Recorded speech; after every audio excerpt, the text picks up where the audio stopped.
Good evening. My name is Ernest Rajacone, and I work for Pittsburgh Mayor Bill Peduto. I'm glad you could join us today for our third virtual series event. This one is focused on resources and support for AAPI small businesses. These virtual event series have been part of celebrating Asian Pacific American Heritage Month and have been co-hosted by Governor Wolf's Advisory Commission on Asian Pacific American Affairs, as well as Mayor Peduto's Welcoming Pittsburgh initiative. We're joined today by a very talented panel of speakers. We're joined by Kanak Iyer, the president of the Asian American Chamber of Commerce for Pittsburgh, Bhavani Patel from India on Wheels, Fat Nguyen, who's the owner and chef at Ineffable Cafe, Krin Saucedo, who is a business strategy officer for the Urban Redevelopment Authority of Pittsburgh, Henry Horton Pyatt, who is the Small Business and Redevelopment Manager for Mayor Peduto, and Wasi Mohammed, who is chair of Governor Wolf's Advisory Commission on Asian Pacific American Affairs. Without further ado, I'm going to turn this over to Etha to talk a little bit about inclusive innovation, which is a platform on which we host these events. Thanks, Ernest. My name is Etha Cow, and I work in the City of Pittsburgh Department of Innovation and Performance. The Civic Innovation Team uses the city's platform to highlight underrepresented communities in Pittsburgh. We believe that providing equal access to products and services is vital to all communities, and we do this through inviting everyone to participate and benefit. And with that, let's go to our speakers. Yep. I'd like to turn it over to Henry and Wasi, who will be moderating today's event. Thanks a lot. Appreciate that, Ernest. And I'm going to make space for Wasi to say hi. Hey, everybody. Thank you for joining us. Hi, Wasi. Hello. Yeah. Speakers as well. Yeah.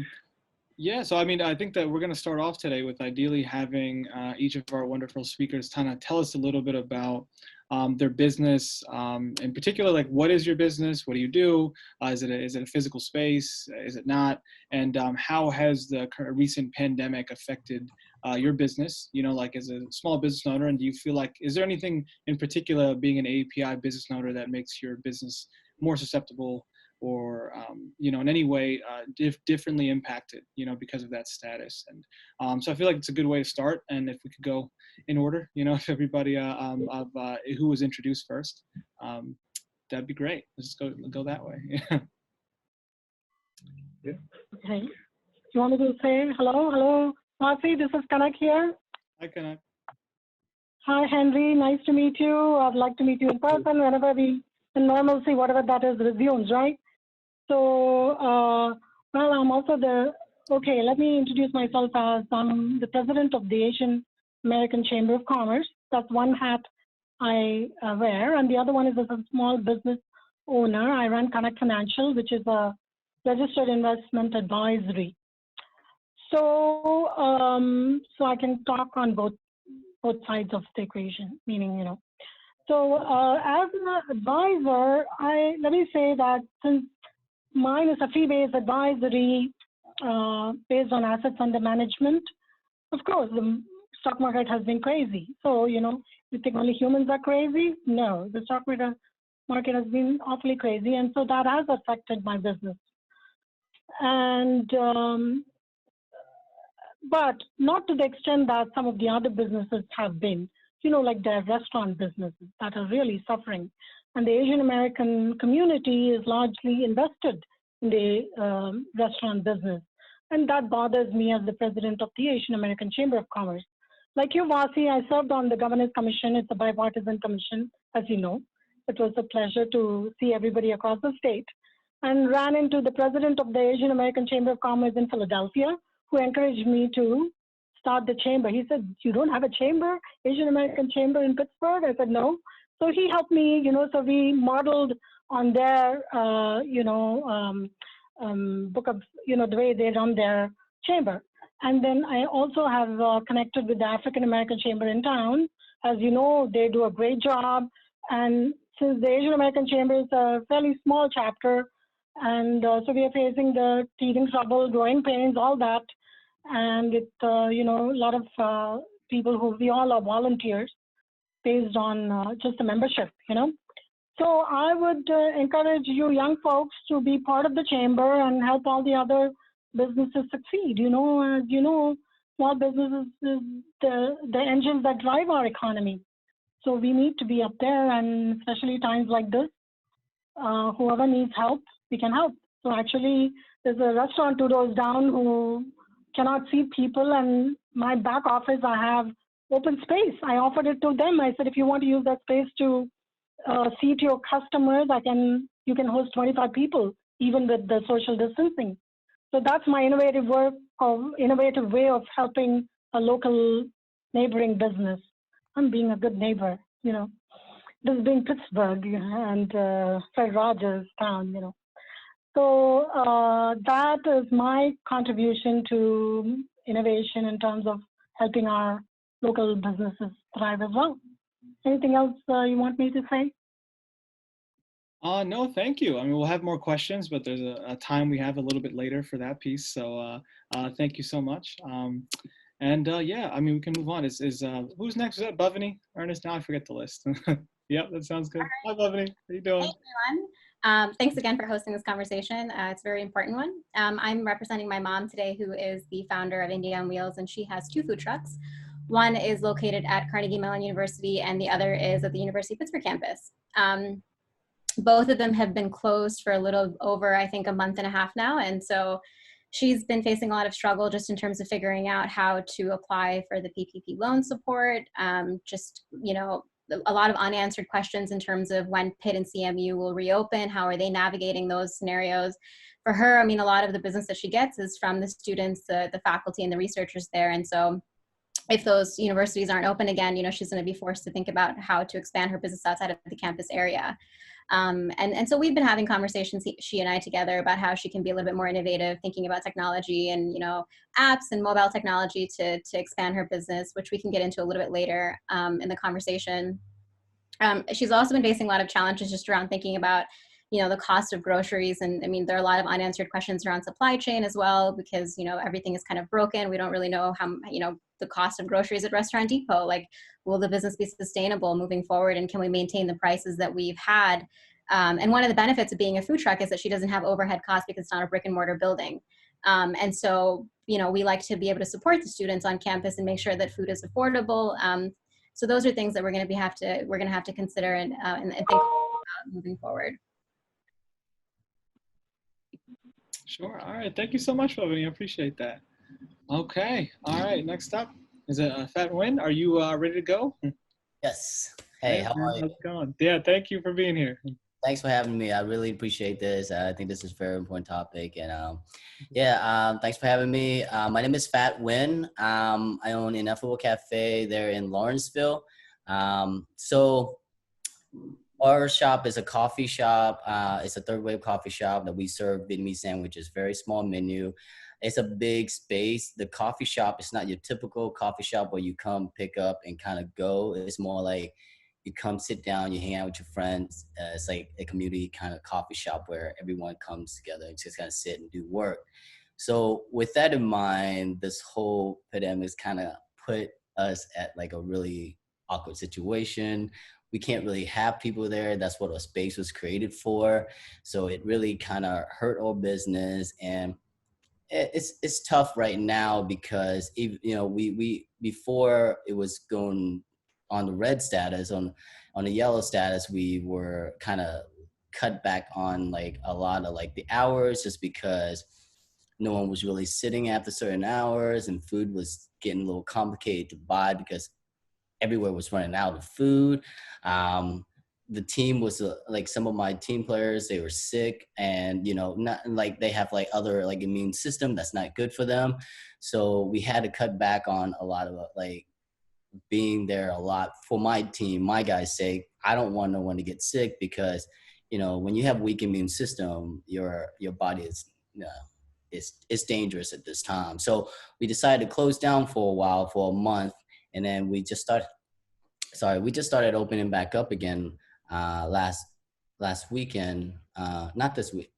I think it was the 8th or something like. It was like just for weekends on Saturday and Sunday, I was basically there. And then anyone who can come back feeling comfortable coming back, I think that's more important for me. It's like, as long as my team's comfortable, we'll try to come back slowly. We'll try to just keep, because I think I personally think that people are missing us, and I really appreciate people still coming and support us, buying things that you're like, wow, this is amazing. It just coming from another place, coming here knowing how Pittsburgh as a community really help one another is amazing. I can't say enough about how great Pittsburgh has been to my family and to the shop, and it's just very opening with, within, like, it's hard enough to have a restaurant. Having an Asian restaurant right now is very difficult. It's a trust factor, right? I mean, it's hard. I don't want to it's like you can't. I don't want to say that is why we're not doing well right now because of the pandemic. It's just it's a little bit more difficult for us. Like if we were to sell different things, I think it would be, might be a little bit easier. But yeah, right now we're just opening weekends. We are opening back up, and there's just a lot of stuff going on that we're just trying to adjust to. So.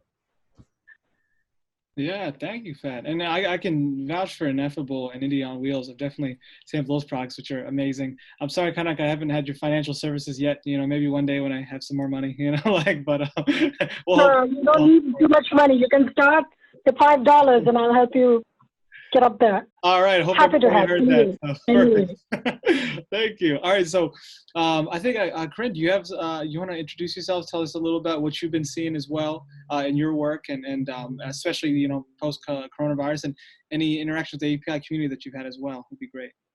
Yeah, sure. So again, my name is Corinne Sacedo. I work with the URA, the Urban Development Authority of Pittsburgh. So we work closely with the mayor's office and, have for decades been working with small businesses around the city, and now we're working in a lot of different ways to try and make sure small businesses are able to function as best as possible in the current situation. So in particular, we launched an emergency loan fund. So it's basically up to $15,000, and it's 0% loans for 3-year terms. I think we've made 150 of those, as opposed to some of the larger sources, the state and federal sources. We can turn them around very quickly, and we are very well capitalized. So I encourage anyone that needs sort of a small, quick amount to hold them over to go to our website, ura.org, and apply for that funding source. We're also going to launch a larger $75,000 recovery loan, again 0% for the first year, and then 2% for the remainder of the 7-year term. There's also other entities around town doing financing that I would encourage people to look into if they're looking for smaller or short-term funds to hold them over. Kiva, Honeycomb, Bridgeway Capital all have great programs. Obviously, a lot of people have looked at the PPP program, the SBA. We're not directly assisting people with that, but we are helping get businesses that might not have all of their bookkeeping together to kind of help get their paperwork in order to apply for at least the SBA ones. The PPP typically goes through your bank. But in addition to some of these financing resources, we're also launching a couple innovative programs. We launched a Get Online, Grow Online, which essentially was connecting small businesses with some digital service firms to actually help businesses that really haven't explored their e-commerce or their social media to really, go take it a little more seriously now. And so that's kind of right in the middle. We're hoping, I think we have maybe 8 or 9 different digital service firms, and I think 45 small businesses that reached out to us for assistance. And we're providing up to 5 hours of free, expert assistance with that program.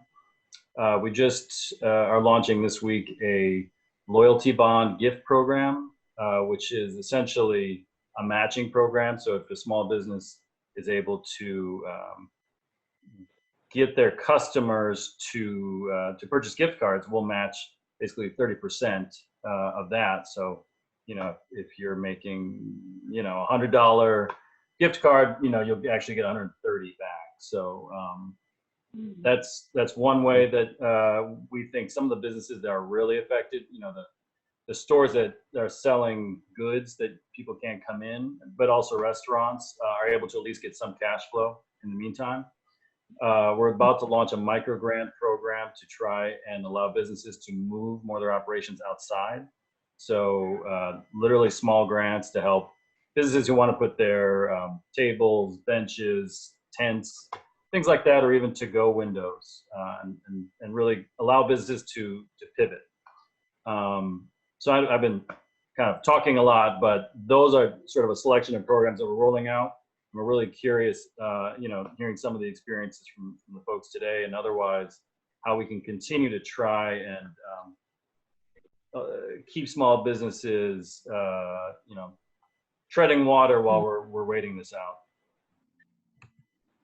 Thank you very much, Corinne. I really appreciate you being able to join us today to describe those specific programs that you and the other folks at the URA have been working so hard on. And I want to apologize because I missed what you said because I got disconnected and was able to come back. But thankfully, we're coworkers, so I'm familiar with the programs. Yeah, so the big idea here is kind of, in some ways, it's simple. Even though the strain and stress is so difficult, we know a few things are going to happen. One is folks' cash flow is going to be constricted. So we need to have immediate moves to help folks have cash in hand now to pay current expenses. And then two, old relationships are going to fall apart. We're creatures of habit. All humans are.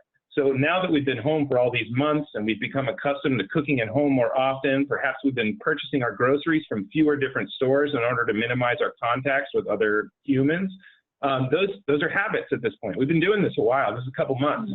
So we need to figure out how to reintroduce folks to their customers and reintroduce them to some of their old economic habits and relationships, the ones that keep all of our businesses going, the ones that keep cash in all of our pockets.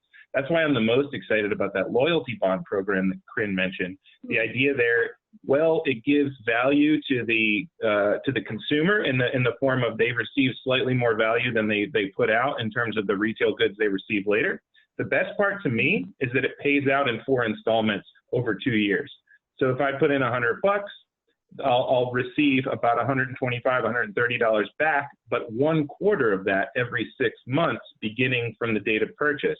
So that I might forget about my favorite pizza shop or my favorite florist, but I won't forget when I get that gift card in the mail 6 months later. And that'll help me reform those good habits and support my neighbors. Yeah. Good idea.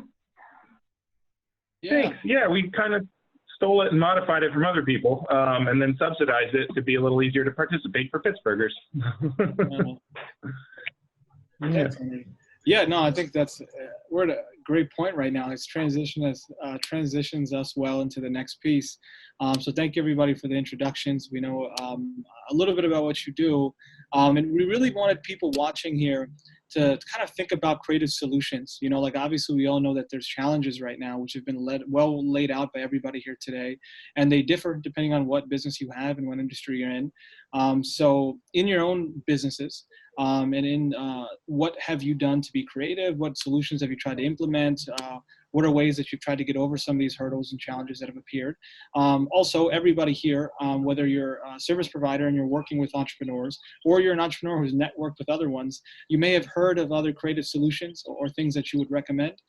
So either ideally start with what you've personally done and then what service you particularly personally provided. But then aside from that, let's just talk about some solutions for the people that, for our community, like what can people start to do? And I can open it up. I'd love to start with Bhavani because I know you already started getting into one of your creative solutions a little bit earlier. So do you want to start with that? Yeah. So that's a really interesting point. So I think earlier we kind of got cut off. So I'll mention what I was discussing. I was talking about how my mom owns food trucks, and she faces a lot of challenges now because they're located on the Pitt and CMU campuses. So we don't know when the students will be back and when faculty and researchers will be back on campus. And so that faces a lot of challenges in terms of how limited she is with the market that she's accessing. But, she still has her food truck, she still has the equipment. So how can she kind of expand who she's serving? And so, I've been trying to talk to her about different, she's already on like apps like Grubhub and things like that. But if anybody has been paying attention to social media, there was this, I think, image that was going viral about how they had, I think, raised $16,000 on Grubhub, and then they only took home like around $7,000 just because of the fees that Grubhub kind of extracts. And so that's not sustainable for a small business. And so I've been, kind of urging her to think about how she could potentially think about taking orders via her own app and kind of expanding her communication method and using technology to communicate with her customers and broaden the reach, potentially partnering with other organizations who, she has relationships with. She's been in the city for quite a bit of time. And as Pat mentioned, people in Pittsburgh are incredibly supportive. She still gets phone calls from her customers and professors and researchers who, keep asking her, when are you going to reopen? So I think it's really being, intentional about how you want to use technology, connecting to the resources that are available in this city. I think there's a lot of heat and excitement in Pittsburgh for people who are small business owners and want to kind of get into that space. And then also leveraging your networks, because people, really do want to support their small businesses, and they recognize that there is a need there, and that we're going to have to be very intentional about transitioning back to being consumers and spending money. So those are some of the things that she's working on now. That brings up something really interesting that, I think we've all probably heard about in the media recently, the price of different apps and restaurant ordering systems. Is that something that any of you have had to contend with now that you perhaps are doing more sales facilitated online? For me personally, when we started this, I used DoorDash when they had the free 30-day trial to see how it goes, because we never really did delivery. And we were at the point where my team was like, hey, let's just try everything out as much as we can. We're just going to experiment to see if it works. So we tried out DoorDash. It didn't really work out so well. We tried to delivery ourselves. Even like, I guess for me, on my food, it's hard to deliver because it's bread. So if you have like a pork belly sandwich, like it soaks in, it's juicy, where it's like by the time you get home, it's just really like, it's probably not the best way. I would like someone to try my food. So I was really against it, but my team was like, hey, we have to try everything we can. So we experimented that. It went for like a few weeks. It just didn't go well. People were not showing up on time. Food was delivered wrong. It was just like, am I hurting my business more than I'm really helping my business? Yeah, I might make them extra whatever amount of money now, but am I really hurting me in the long run? I don't want people to have that image of like, this is what the food's gonna taste like later. No, that's not how I want. I'd rather, I guess, hurt now and then maybe just kind of slowly crawl myself back in. But right now, we've just been doing like, we're lucky that our apps, our POS system actually have online ordering system where they order, they pick up, and people can, like I said, we really have great customers who actually still are ordering from us, coming to pick it up just so they can support us. Just buying things that they normally don't buy, but they do now because they just want us to stay afloat. I even have phone calls of people just want to donate money for us. And it's just, that's just something nice. Like it's incredible. So things like that, we're just trying to do like at least 2 orders as much as we can, pick up the curbside, everything. Now with curbside is really nice because I've always wanted to do that in the first place. So now it's really pushing me to like do this. So we just actually bring it out to people so they don't even have to get out. So that's something we try. I don't know if anyone else. Well, thank you. Have you heard of any of the programs that are trying to help businesses get online and say choose between those resources or understand how to use them or anything like that? Have any of you like come across that being advertised to you? And if so, how'd you hear about it? I'm just kind of curious if that information gets to everybody. I haven't. Yeah, I feel like it's funny when the shop closed. I feel like my full-time job is just find different loans to see what's out there. Yeah. I told my wife, this is my job now, is look at loans, to look at all this program that's coming out, you know, like URA. I actually like did a lot of stuff through, like I looked into it. I did so much research on how I can stay afloat just to get by. And that's like really all I really concentrated on. And what, like any other program, I'm kind of just like, it's just not the time for me to add any other things. So. Yeah, no, I see what you mean, man. Definitely. Anybody else? Kanak, were you saying something? No, I mean, you know, I'd like to encourage the small businesses to join the chamber. You know, I want to get it up and running. You know, we'll have more programs and help people, you know, using the programs that the mayor's office, the governor's office puts out and get it out to them. And I know, you know, it's been told to me that Asian Americans are shy. They don't reach out to people. We want to have them, you know, reach out to people, you know. And I do know that because, you know, other than, I don't know if you know of TIE, the group TIE, the Indus Entrepreneurs. It's a high-tech group, you know, so they have been serving the high-tech, you know, businesses, Asian American, technology-oriented. But the smaller ones like the restaurants or the nail salons or the laundromats and all, which is also being served by the Asian American community, needs to take advantage of all these programs that are here, you know. So the chamber needs to get it out to them. I don't know how to make that happen. Maybe you guys can help. Quinn, can you help? So I can tell them, hey, these are available. Let us, you know, help you guys stay afloat and not fold up. You know, yeah.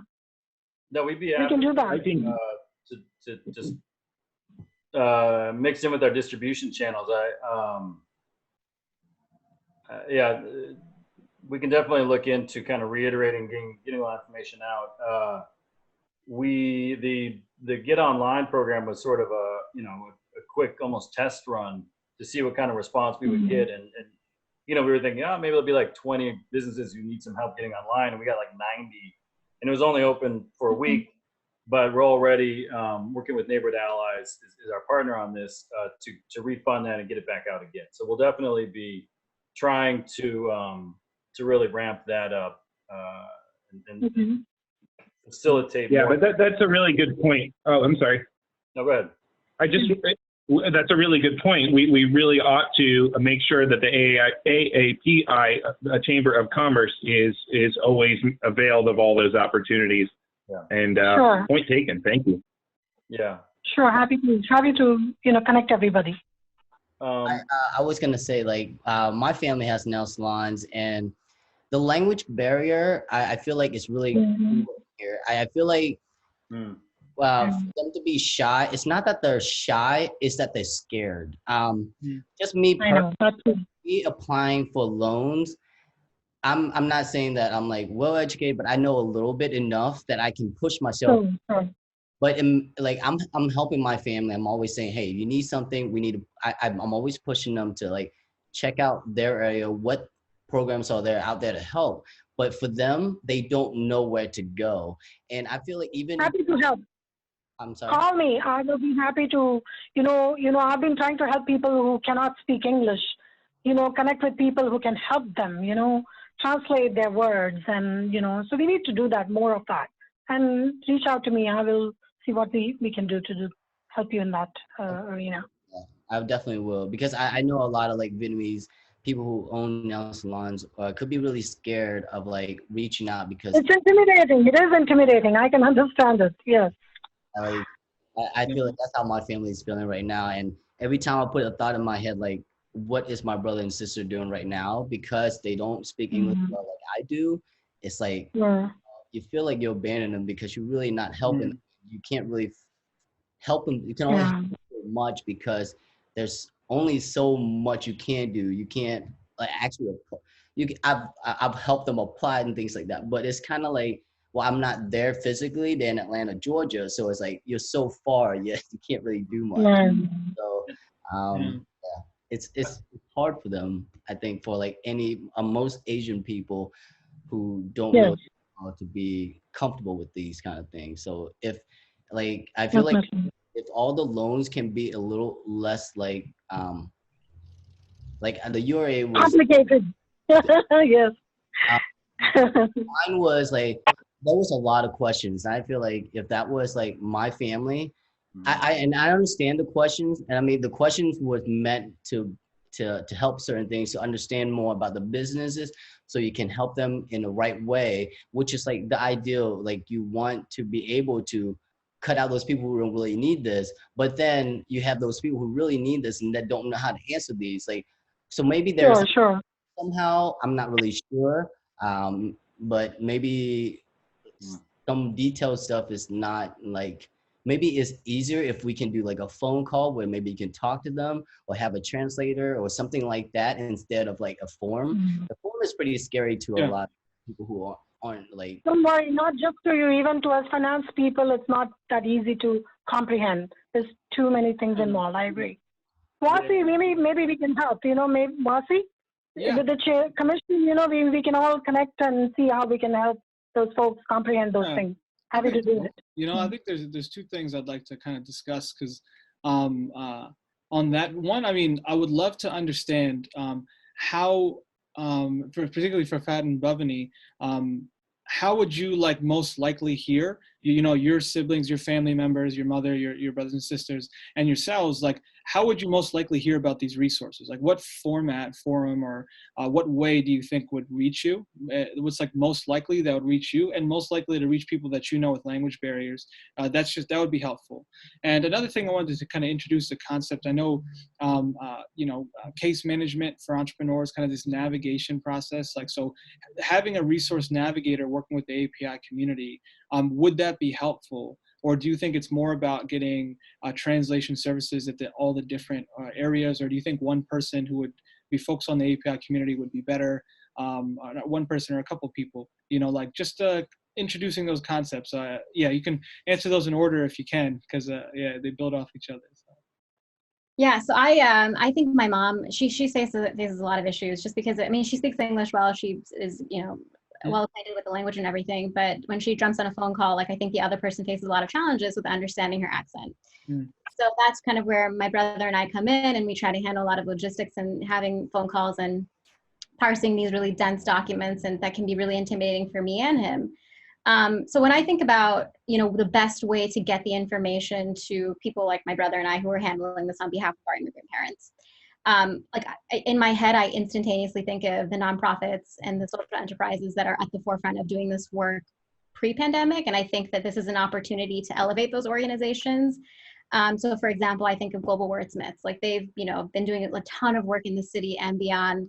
They, they have the logistics figured out. They have the infrastructure in place. If they can get the funding that they need to show up when we need them, they have the capacity and like the love for the city to do that work. I think of Hello Neighbor. I mean, meet people where they are. I mean, Hello Neighbor has been doing this work day in and day out in terms of working with communities, and they have those relationships. And so I think it's fundamentally also comes down to trust. When you see certain people within the organization and they show up for you when you need them, you're likelier to listen to their advice. You're likelier to follow through on what they're telling you. You're likelier to check out the resources that they're pushing your direction. And so I think it's important to be intentional about, who are we bringing into these conversations and who has already been doing this work, and elevating them in situations and times like this with platforms like this, but also funding. I think, financial support to back these organizations, these nonprofits that spend a lot of time writing grant applications and can be very difficult, finding ways that we can financially support them to do the work that they already do so well.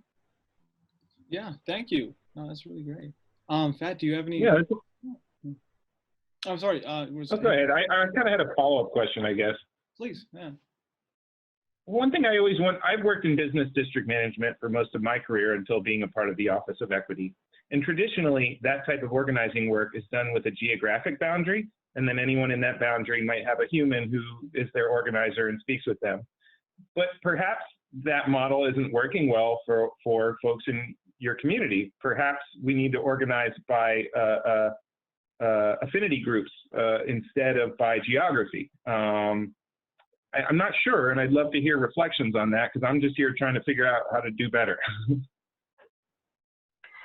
What do you mean by affinity groups? Yeah. Well, what Henry means is he has a weekly call with the people who manage the main street, so the Butlers Street, the Liberty Avenue and in Bloomfield, but you know, it's geographic. It's, are you between these blocks? And I think he's saying, I mean, that's a great distribution channel, but it's not clearly covering all the bases, all the businesses that are out there that are not mainstream. In fact, for example, you know, is sort of in Lawrenceville, but it's on, you know, the upside where it's not considered maybe, you know, where on Butler Street. So I'm not sure how much they're, you know, keeping you in the loop of everything or not. That's a tough Right. crazy to say that, because I feel like I'm always that lone wolf that's like up there. I feel like they have so much support on Butler Street. When the guys that's on Liberty, it's like we're just like crickets. Like I mean, Lawrenceville's been amazing though. I can't complain.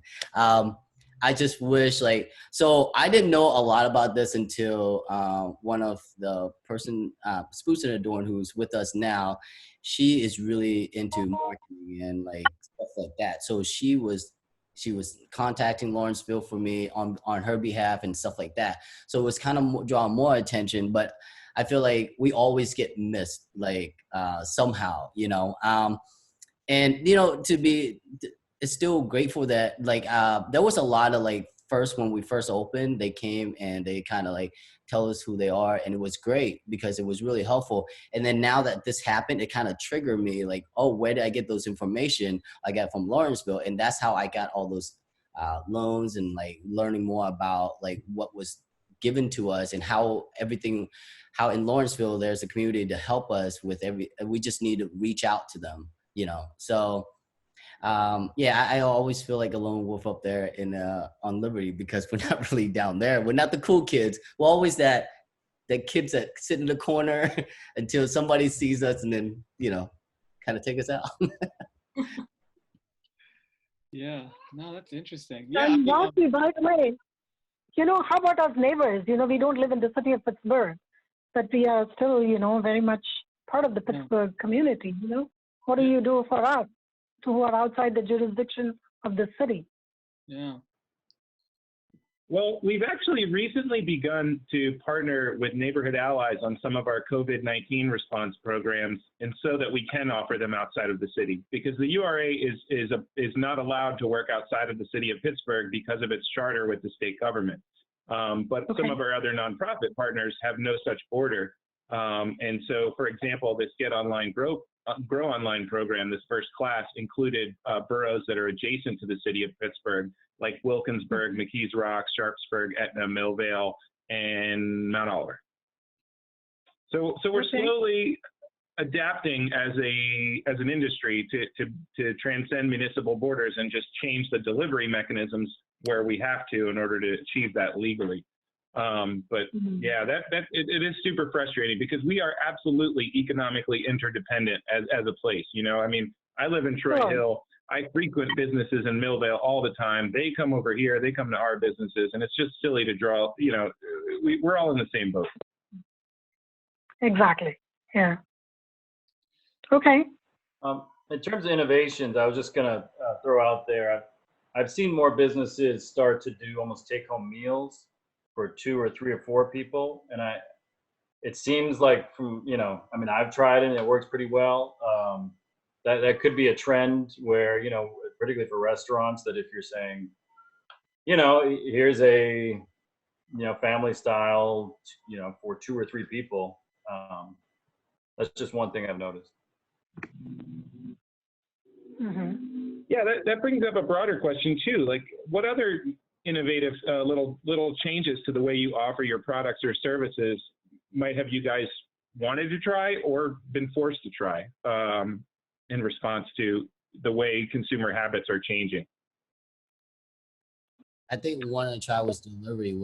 That's the first time we actually tried delivery, and it really forced us to try curbside pickup now, because that was originally created so that, you know, anyone who can't get out of the car because they have kids, they want good coffee, they were able to just stand out there, and we were supposed to like bring it out. So it's actually pushing the button for me to actually do that. So which was a great thing. Not that I'm lazy, I just didn't want to like stress my guys too much. And then like at this point we're doing as much as we can to do that. So yeah, don't worry, man. Small business owners, lazy, those are two things that don't really go together, you know. So yeah, man, no, appreciate that work. That's good. I mean, so I'm hearing technology, like, but how about with employees, like, I'm sure that's difficult and like working and, I don't know if, yeah, I mean, how's that? Like, I mean, challenges that you're facing with the employees, like anything that you've been doing to really make sure that you're there for them in general, resources for them. I mean, how do you feel about that right now? Like, it's hard to be an employer. It's hard to even sole proprietorships right now, being the employee. Like, what are you doing right now for safety and other things? Like any considerations there? I always tell my guys to wear masks and like eat and drink a lot of water, eat while you're there and drink a lot of water. That's like before I'm just hey, you drink water, eat, drink water, eat. You got to take care of yourself first because that's how it is. Now it is a little more work for my team because at the garage, I don't know if anyone has came to the shop, but the garage where we at is where we have is where we serve customers now. So to make drinks, we would have to go back to the espresso machine, and which is a little more walk. So I just got to make sure my guys like drinking water and staying healthy for themselves and staying distant and cleaning everything, spray everything down. Anyone touches it, just spray it down. Everything just need to be one use and as much as we can. So yeah, my mom made a decision very early on to just shut down because she didn't want to take the risk of putting our employees at risk and then her health and just just the sort of fear around spreading, and it was not worth it. The way my mom thinks about it is, if you're alive, then you'll make money. So she wasn't prioritizing the finances at that point. In terms of reopening and thinking about the future, she relies heavily, on students, part-time gigs because it's on the campus. And so it'll be interesting to think about how do students feel about something like that, working in a food truck where there is, some sort of contact. And I mean, obviously, everything that Fat said in terms of providing employees and making sure that she's taking care of herself with face masks, gloves, hand sanitizer, all those things, making sure that it's all stocked, being very intentional about how she's engaging with customers and, handing off the meals. And also experimenting with delivery. I think that's a very true, like the sense of urgency to think about delivery mechanisms is much more, like I think she feels that much more pertinently now. So we'll see how that plays out in the coming months. Yeah, thank you. Yeah, I mean, so I was wondering, like, when you all were thinking through solutions, and brainstorming, how did you do it? Like, what was the first thing that you turned to? Was it, people in your business? Was it family members, friends, networks, like entrepreneurs that you're in your network? Like, who are the first people you go to when you run into an issue with your business? I tend to go to my guys because my team, they pretty much decide everything. So we decided to close when they wanted to close. We were just doing as best we can, trying to stay afloat. And when they say, hey, it's a little, we're not really doing anything, like we're not really making the profits that we need to, then there's no point like for us to be like here and trying to service where we're not really getting what we're supposed to stay afloat. Even though, taking a loss was okay on my end if as long as like we're all safe, you know what I mean?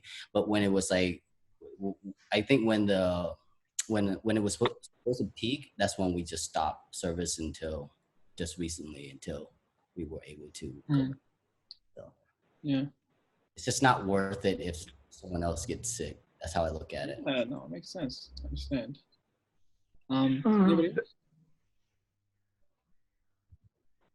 Yeah, how have the rest of your employees reacted to what's going on? Are you asking me? Oh no, I'm sorry. I meant to ask the other two. Yeah, I just think that's super like progressive that you're doing collaborative decision making with them, and I'm wondering, I don't know how common that is, but I think it's a good way to have everybody have buy-in and believe in the decisions.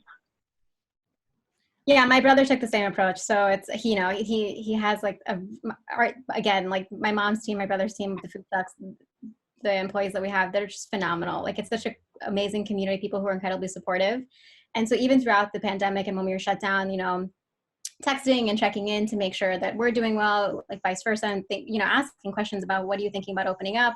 They'll share stories about what they've been hearing in their neighborhoods and how their families are doing. So it's very much so a collaborative decision, because I think it's so important to recognize that in the food business, like unless you have your employees coming back and they feel welcome in your business environment, like it's not going to work. It's very much so they eventually become family. Like it really is a family unit in the restaurant business. And so, yeah, it's been the same. It's been the same for us. Very much so collaborative, having conversations and getting through it together. Yeah. Yeah, as someone who worked in a lot of restaurants, there's no way you can endure that much heat and stress with people without feeling bonded. No, it makes sense. Well, I mean, Well, oh, sorry, go ahead, please. So in my service industry, I'm not facing those kind because we are already, pretty much, computer oriented people. Most of the transactions is done online, and actually it's my clients who calm me down to say, don't worry, everything will get back to the way it was before. So I am very lucky in that sense, but I'd like to help you guys, the restaurant businesses, in whatever way we can connect each other, through and survive this pandemic together, So I don't know what else I can say from a financial service industry point of view. Yeah, I don't know. Well, we're going to talk about a little bit just about some resources. We're going to close up in the next 10, 12 minutes. I mean, one thing I wanted to ask, just a final reflection or question, is that if there was just one resource that you would really need to keep your business going, you could think of one thing that is the most important thing that if it was offered, that'd be great, whether financing, technical assistance, support, whatever it is there anything that you think that you would really like to see from all these different resource providers? You're asking me, Basi? It's a question for anyone. Yeah. Oh, connectivity is important, very much, not so much monetary, but, people connectivity is very essential. So, let us keep that going. And, I'm happy to help anybody. They want to call into me, and it's nothing to do with money. You just say you're afraid of something and you say, can you please tell me what to do? I'm happy to help. So I don't know. I don't need anything from my business perspective. I can just tell you that as a concerned citizen, I want everybody to be, survive this together and prosper later on, And I feel like you've mentioned this. So network and communication between all the API businesses is something you think would be very important. Does that make sense? Is that what you? Yeah, if I may make. Yes, absolutely. And if I want to say one thing, I know the restaurant business is suffering a lot, and my heart goes out to all of them. But I want to give a shout out to one favorite restaurant of mine, which is in the North Hills. It's the Taj Mahal. I don't know if any of you have visited. It's the best Indian restaurant, in my opinion. And I like all of you guys. As soon as you're open, I'll be there. You can count on it. But, Usha Sethi, who runs it, she's an amazing woman, entrepreneur. And with all this going on, you see all these restaurants struggling and all that. She offers free service to whoever is hungry. She says, don't go hungry. Come to me and I'll feed you. And I've offered my help to her. I said, I'll be part of your team to go and see that nobody goes hungry in this pandemic. So big shout out to her. And, so anything we can help to support each other, yes, I'm here. Yeah, thank you so much. I do see a lot of businesses stepping up despite all the hardship and making sure that they serve the community. So thank you. I don't want to take time for me talking. Anybody else have an answer to that, or thought on what is your main thing that you think would be a great resource to have? I mean, as a young business, I mean, I hate to say it like this, but money is right now, it's like, hey, cash, man. Yeah. We just don't have that luxury of if I'm I understand. then I could, think of other things. But as a young business, we're still floating, trying to stay afloat. So, I hate to be like that guy, but financing is always going to be there for a company like mine. It's just, there's no way around it. I don't know how else to put it in a nice way. That just, in honesty, that's what it is. Financing, hey, that makes sense. That makes sense. You know, like, do you feel like you're supported in navigating the financing options? Yes, I've been studying a lot on it. So Yeah, I mean, do you feel like you need would you have benefited from help, like somebody to talk to like run you through the options, or do you think it's just more about more options? it's not, I think it's more like what's available and how to find it. I think that's the hard part. Okay. It's not about like what I can. It's just more how do I find these? Like I wouldn't know a lot about these programs. It wasn't from like friends and family and saying, hey, Fat, these are the programs they have. But like people that I know that's like wanting me to support me and they're giving me all these like, hey, you should look into this. My team would text me out of nowhere and be like, hey, we just found this and you should look into it. So those are the kind of things like resources that is like so that we can find. It's just it's easier to find. Let's put it that way. Yeah. So no, that makes sense. All right, thank you. So help navigating the resources. You know, like financing, especially. But just if it was easier, if you could have just went to one place or called one person to get that info, you know, it seems like that would have been much easier. I think URA is actually pretty helpful with that because they have a lot of those programs in there. Yeah. So pretty helpful. Perfect. All right. Well, thanks, man. All right, Bevan, do you have any thoughts? Yeah, I mean, I echo the money piece, finances. I mean, without money, you can't really run a business, so that's incredibly important. So you're not alone on that one. I also think it's really important. I know my brother has been spending hours and hours navigating just the terminology. These documents are incredibly confusing. Figuring out what we're eligible for, what we're not, what are the stipulations whenever you do apply for something. If you do get it, do you take it? Do you touch it? Like, do you give it back because you don't want to be tied down? Like, it's just incredibly stressful. And so, you know, I know he's been calling our local elected officials for some help and navigating some things as well. So I think it really does come down to support. So if there was like professional advice that was made accessible to small business owners where they could help navigate some of these resources and understand the stipulations that come along, that would be incredibly helpful.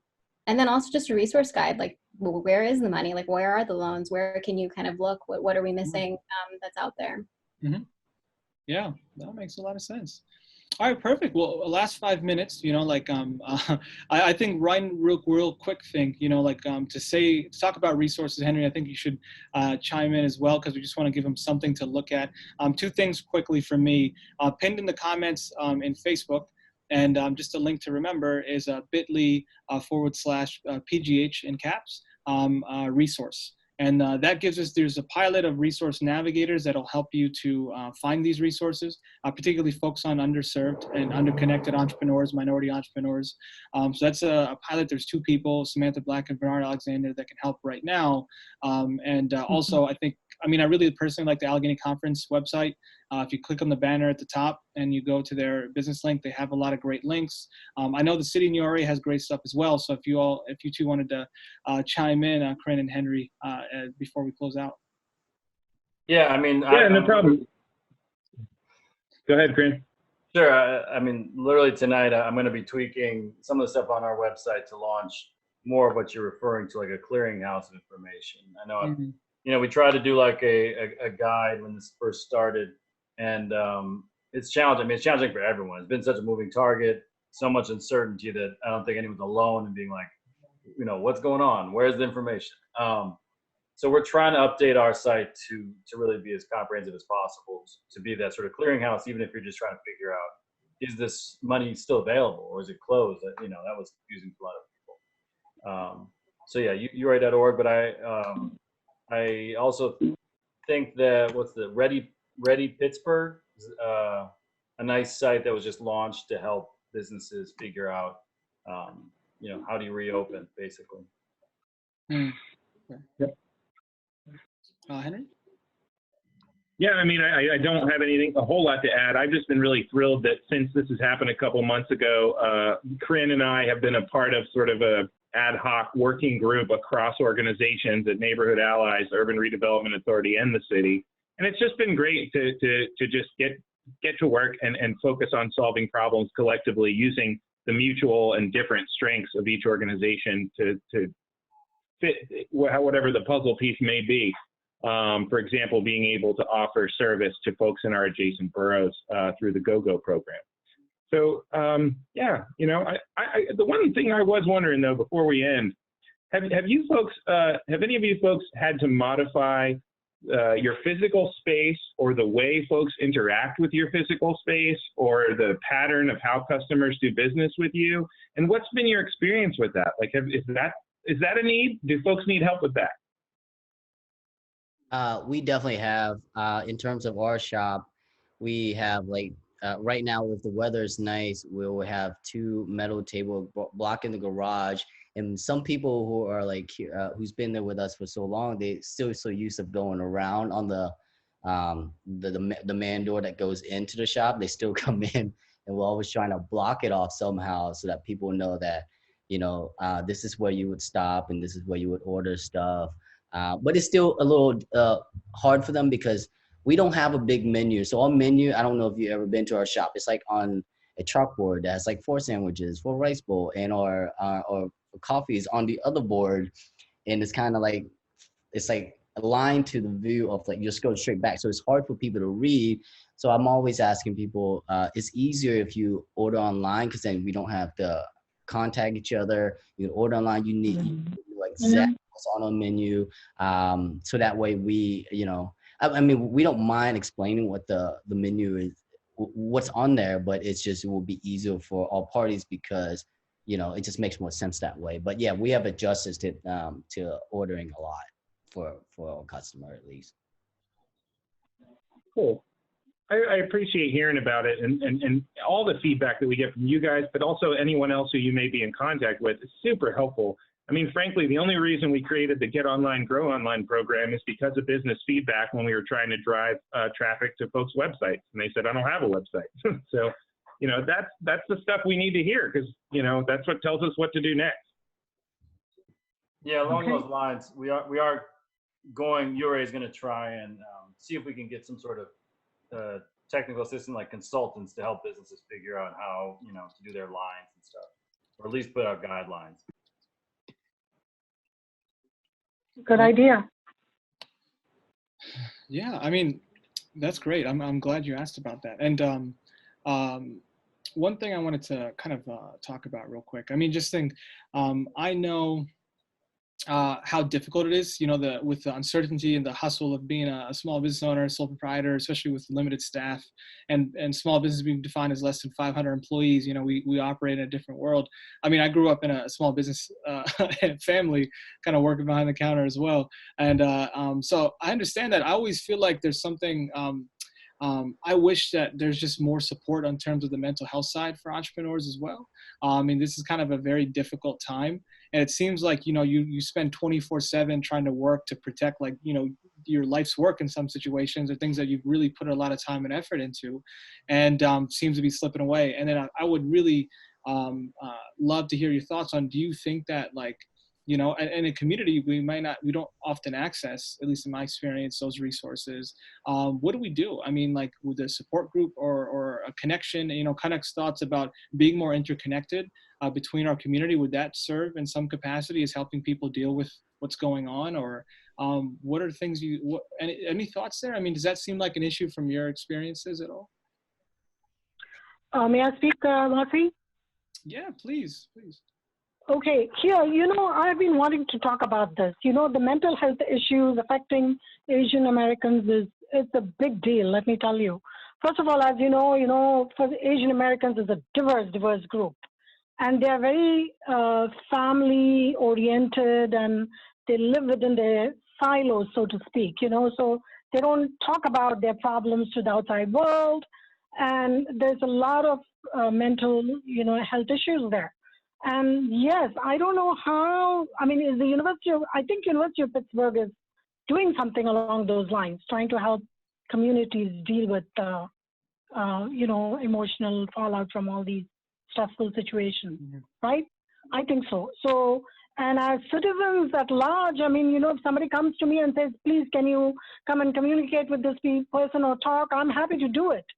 But I'm not professionally equipped to handle those things. So it is up to the professionals to reach out to us to see how to help the community.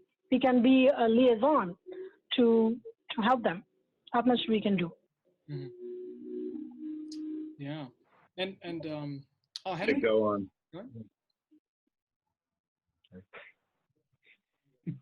Sorry, go ahead. No, please go ahead. I thought you froze. Go ahead, man. Yeah. I was just agreeing that's definitely a resource we have a long way to go on. Yeah, there are great needs there, and we have not figured that one out yet. Yeah. All right. I did want to mention another resource we realized that we didn't have enough of recently. Our Financial Empowerment Center in the city of Pittsburgh is open and available. That's for financial counseling. It's not mental health counseling. But I know a lot of folks have had difficulty trying to figure out how to make the best of this situation, whether it's for their small business or as an individual human being, how to manage their funds, given all the changes that have happened. And we do have a service that's available to all Pittsburghers 18 and up. It's absolutely free of charge. They don't sell stuff. It's called the Pittsburgh Financial Empowerment Center. And yeah, all you do is make an appointment, and you'll get assigned one of 4 professional financial counselors. And unfortunately, we got to do it by WhatsApp now. You can't meet up with them because, that wouldn't be safe. But they are still just as smart on the internet as they are in person. So, they're available to help everybody. And I'm sure I'll share that webpage here for everyone in our Facebook comments. Yeah. Well, thank you, Henry. And this is the last 2 words on I wanted to give Fat and Bhavani an opportunity to respond to the mental health piece before we wrap up for good. Any thoughts there, before we end for today? I really appreciate you bringing it up because, mentally, I think most people don't understand the stress that it goes through as a small business owner. It's like, even like this, talking it out to you guys, I just feel better. Like, I'm not the only crazy person there. I'm not the only one. In this together. And I know that sounds dumb, and I know everybody's going through this, but the idea of just talking it out and just have someone just listen and knowing, not that my family or my wife and no one here listen. It's like, I know there's people out there that's going through the same thing. And it was good for you to bring up the note. It is mentally exhausting. Like, it's stressful. I'm always putting out this face, like I'm smiling. That's just how I am, but deep down it's like, wow, that's a lot, it's a lot to take in. I'm always trying to like steer my boat where everybody knows like, hey, it's going to be okay. Your captain's not going to so, like, that's just my mentality, but my guys, I think that they know. And I think it's very important if there is like some sort of group that just all business owner can just come in and just talk and just throw ideas out. Hey, this is what I'm doing. Or just like a group, like I guess Facebook group or something like that, where I didn't think about this, but it would be nice just to have like just small business owner who just wants to chime in and say, hey, I'm doing this today. Maybe that's something that I need to learn from other people, like your ideas of like having family meal plans or something like that. I've seen other people do it, and like, okay, why is it not clicking? This is something that, talking it out within a group maybe will help. So just seeing ideas out there that I think. Yeah, those are great ideas, man. Thanks for sharing. And yeah, I think I appreciate that too. I understand the stress of trying to figure out how to pivot at this time, and just seeing people talk about it, bro, like definitely means something. Bhavani, I don't want to take away from your time. Yeah, so I think, especially like in the South Asian community, I think that there has been historically a lack of sort of openness about talking about mental health, that I think we oftentimes struggle to come up with the right words or the language to like kind of give those feelings words and to have those conversations. I think it can oftentimes be highly stigmatized. For my mom, or for our family at least, I think, she's an immigrant. So like when she came to this country, like there was a lot of different challenges that she faced, job hopping. And so there's this sort of like fight or flight mode that's ingrained in her. And I think it's really difficult for her to unlearn that. So anytime there is sort of like crisis that happens, she faces a lot of challenges in terms of how to navigate that. And I'm pretty sure she's not the only one as a small business owner who's an immigrant. I think that is a norm in the immigrant community, I would imagine.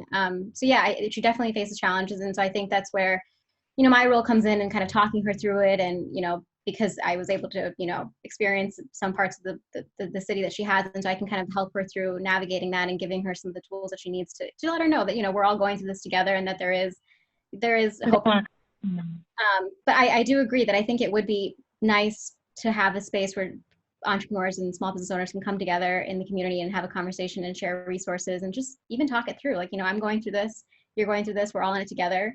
It can be isolating to kind of have it play out in your head, and that festers.